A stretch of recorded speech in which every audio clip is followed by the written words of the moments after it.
हरे कृष्ण। अनेक बार आम एक कथा शुणु, मानव सेवा ही माधव सेवा।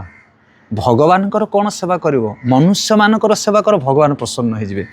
कथाटी सत, किंतु मनुष्य मानकर आपण कौन सेवा करेंगे कहले देखी। कई प्रकार सेवा मनुष्य मानकर करने द्वारा माधव को तुम्हें प्रसन्न कर। ए प्रसंग रे गोटे छोटिया कथा। 5-7 जन पिला यंग युवक से बाहर टिके जावाई बुलवा दक्षिण भारत श्रीरंगम, रंगनाथम, तिरुपति, बालाजी विभिन्न प्रकार मंदिर परिभ्रमण करी से ओडिशा को प्रत्यावर्तन करुछंदी। भाविनियंतु ब्रह्मपुर स्टेशन से जाइथिले यात्रा पाई। तो जेतेबेले रिटर्न आसला समय से विशाखापाटना स्टेशन ले पहुँची। विशाखापाटना जेहेतु टिके अधिक समय गाड़ी रुहे से सांग मैंने सब बाहर को जाइछंदी। किए कार पानी दरकार, क्या जलखिया दरकार, क्या कौन दरकार, टिके बुलाबुली कर स्टेशन ले गाड़ी रही। यही समय गाड़ी हॉर्न मारला छाड़ापी। सबू सांग मैंने दौड़ी आसी निजर बगी उपर चढ़ीगले ट्रेन उपर। किंतु ता भितर गोटे पिला थाए, करोड़पति घर पुओ, गोटे धनी बापर पुओ गोटे, आउ सी सांग हिसाब से जाए। से दौड़ी आसवा समय अकस्मात जड़े कुली गोटे बहुत भार ट्रंक नहीं कि जाऊला, से ट्रंक रे मुंड धक्का हो गला। ब्रेन फेल हो गला। पिलाटी कोटिपति घर पुओ, से जापारानी मु किए कौड़ आसी कौन हो, किसी समय सेन्स चलीगला। ट्रेन छाड़देला, अन्य सांग मैंने समस्त रिटर्न कले। बर्तमान यही पिलाटी विशाखापाटना स्टेशन में सेन्सलेस हो पड़ा। आउ किसी समय पर चेता तो पाईगला, कि चेतना पाइलानी माने से पागल हो गला।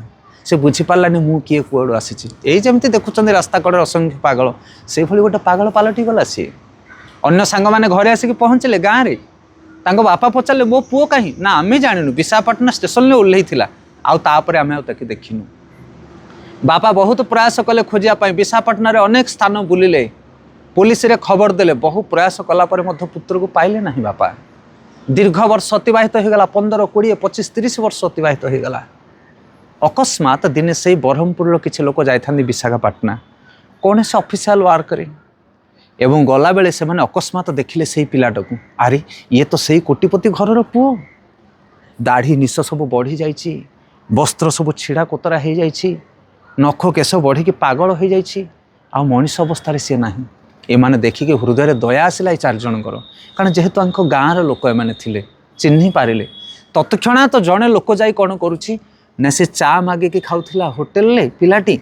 ये सांगे सांगे ताकू कौन कले ना, सुंदर सुंदर गरम गरम जलखिया गोटे प्लेट देले। 20-30 टଙ୍କା 50 टଙ୍କାର गोटे प्लेट से खाइला सांगे सांगे, कारण भोकिला थिला, ताकू आवश्यक थिला। किंतु आउ जणे कहूछ, अरे मूर्ख काम करूछ, ताकू जलखिया दउछ खाइबा पई।